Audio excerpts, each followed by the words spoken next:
দেওয়ার জন্য কিছু অর্জন করতে হয়। এখন কথাটা হয়েছে কেমন জানেন, পরীক্ষার একটা খাতা দিছে, তারেক মিয়া আসো পরীক্ষা দাও। তো তারেক মিয়া খাতা নিছে হাতে, পরীক্ষায় লেখবো, এর মধ্যে ওই বোর্ডের কন্ট্রোলার এসে কয় না না না না না, তুমি তো 95 মার্ক পায়ে গেছো, তোমার জিপিএস 5, Correct, correct. পরীক্ষা করার দরকার নাই, তোমার লেখার দরকার নাই। এখন You're very correct, sir. You're very correct. You're very correct. Time magazine কয় তোমার জিপিএ 5 দিয়ে দিলাম। এখন ভাই আমি তো এমনি ওই এইখানে লেখছে জেকব মিল্টন হইছে বাংলাদেশের দালাল, হ্যাঁ একটা পাগল। আমি মেজর আক্তারের মতো ভাই বুঝি না, আমি আপনার মতো বুঝি না, আমি আমার মতো বুঝি। আমার কথা হইল তারেক রহমান আর হাসিনা যদি এত বড় বোধ হয়, তাইলে আমার দেশে পার ক্যাপিটা ইনকামের বদলে আমাদের দেশের যেই বাচ্চাটা আজকের জন্মায় তার ঘাড়ে $2000 উপরে ঋণ চাকি কেমনে? এত বিত্ত লোক টাইম ম্যাগাজিন বানায় দিছে। এখন এই জিনিসটারে আপনি কিভাবে দেখেন কর্নেল হাসিন? না, আমি দেখি ভাই জিনিসটা অন্যভাবে। এই ভদ্রলোক হারায় গেছিলেন, ইভেন মনে করেন ফিরে আসবেন কখনো চিন্তা করেন নাই। এই একটা বিপ্লব হলো, এত লোক মারা গেল, এদের কারণে উনি বিশাল একটা ব্যাপার। এটা রেভলিউশনের মতো, ইরানের রেভলিউশনের মতো বলতে পারেন। এবং এই ছাত্ররা এই স্কুপ করে দিছে তার কেমন ফিরে আসতে। বিপ্লব হওয়ার পরও দেখেন কতদিন সময় নিচ্ছে, উনি আসতে পারতেছেন না, সন্দিহানে আছেন, আসলে কি করবে, কি হবে, কি হবে না, না না, তারপরও উনি একসময় আসলেন। আসার এই আশাটা আসার পরে একটা 18 কোটি লোকের দেশের প্রতিনিধিত্বের দায়িত্বটা উনি পাইলেন। এটা বিশাল একটা ব্যাপার আসলে। এখন উনি দায়িত্ব নেওয়ার পরে আমার তো মনে হয় ইনি ফার্স্ট টাইম পার্লামেন্টে গেলেন এবং ফার্স্ট টাইমে উনি প্রধানমন্ত্রী। এটা বিশাল ব্যাপার না?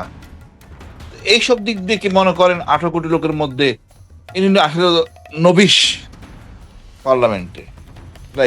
আমার হাসপাতালে তো কথা বলতে পারতেছে, ওনার তো সেই স্কোপটা নাই, সব কথা সালাউদ্দিন বলতেছে।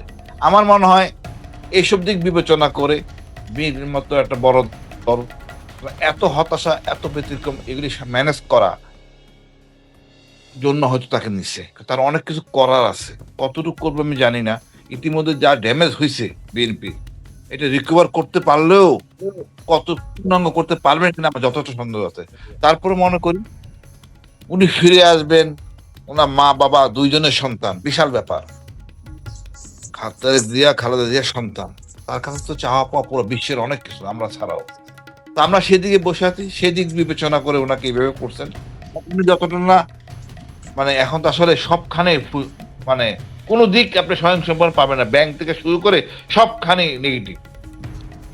ভাই তারপরে তারেক রহমানকে 100 ইনফ্লুয়েন্সিয়াল ব্যক্তিত্বের ওইখানে লিস্টে ঢুকানোর তারা কইছে টাইম ম্যাগাজিন, লুকায় না, টাইম ম্যাগাজিনও পারেও ভাই, তারাও সুন্দর করে পারে। লেখছি কি জানেন,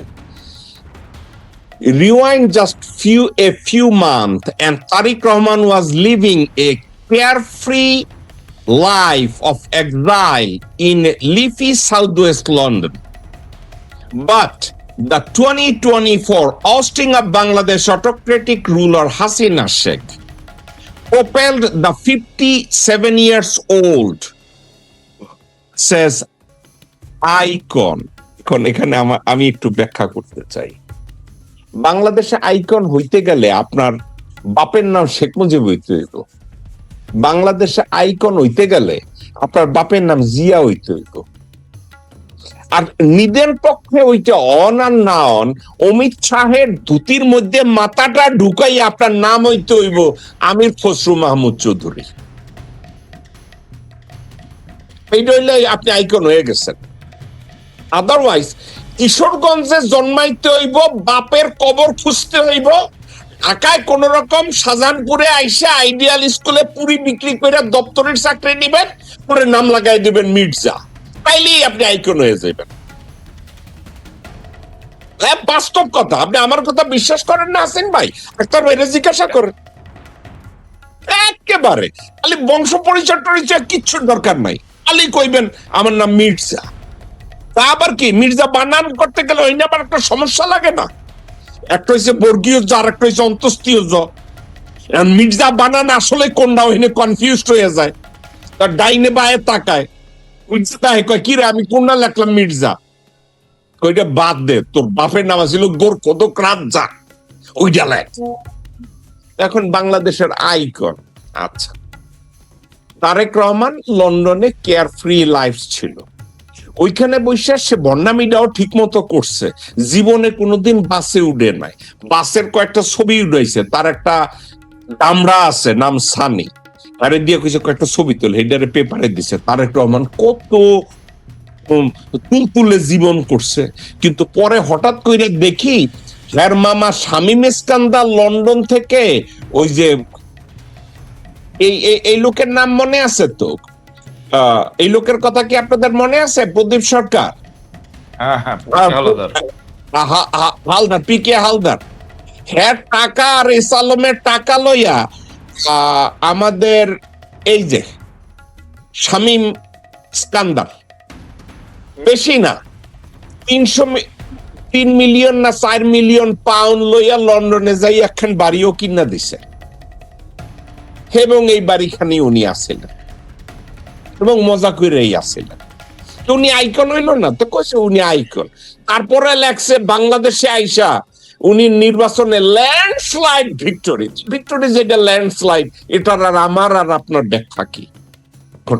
আমরা সমালোচনা সারাদিন করতে পারি, কিন্তু আক্তার ভাই যে কথাটা বলছেন, আপনি যে কথাটা বলছেন, সার্বিক বিবেচনায় বাংলাদেশে যদি তারেক রহমানকে বলা হয় মোস্ট ইনফ্লুয়েন্সিয়াল মানুষ based on the population, then I am fine. এবং যদি বাংলাদেশে আপনারা মনে করেন 20 কোটি মানুষ, তার ভিতরে 4-5 কোটি লোক তো আছে যারা বিএনপির ভোট দেয়, এইটার উপরে বেসিস যদি করে, তাইলেও তো আমি বলি ঠিক আছে। আবার এজ এ প্রাইম মিনিস্টার পুরো বাংলাদেশের 20 কোটি মানুষের ভাগ্য নিয়ন্ত্রণটাও এখন তো তারেক রহমানের উপরে। কিন্তু আমার কষ্টটা এক জায়গায়, বাংলাদেশে যদি কারো ইনফ্লুয়েন্সিয়াল নাম দিতে হয়, সেই নামটা তো ভাই তারেক রহমান না। 1 নম্বরের নাম আসবে মীর জাফর ওয়াকারুজ্জামান, আর দ্বিতীয় নামটা আসবে শিলং সালাউদ্দিন। এই তারেক রহমানের নামটা কেন দিল ভাই, কেন দিছে এটা কি শুনতে চান নাসিন ভাই? কারণ মীর জাফর ওয়াকারুজ্জামানের বাপের নাম জিয়া না, মীর জাফর ওয়াকারুজ্জামানের বাপের নাম মুজিবও না, আর মীর জাফর ওয়াকারুজ্জামানের মায়ের নামও খালেদা জিয়া না। আর যে শিলং সালাউদ্দিন, হ্যাঁ তো কোনো খাতাই নাই। এই জন্য তারেক রহমানের নামটা দেওয়া বোধ হয় জরুরি। কারণ ভারতের যদি আশীর্বাদ থাকে, তো হিরো আলমের নামটাও টাইম ম্যাগাজিনে আসবে। আমি সাবজেক্টটা ক্লোজ করতে চাই। আমি এই সাবজেক্টটা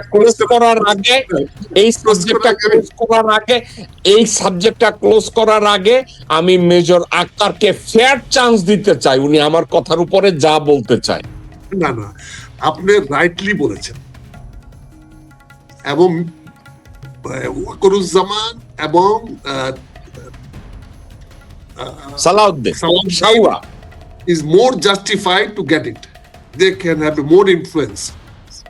But unfortunately, যেখানে আমি আপনাকে বলতে চেষ্টা করছি, unfortunately, these two are also influenced by Tareq Rahman.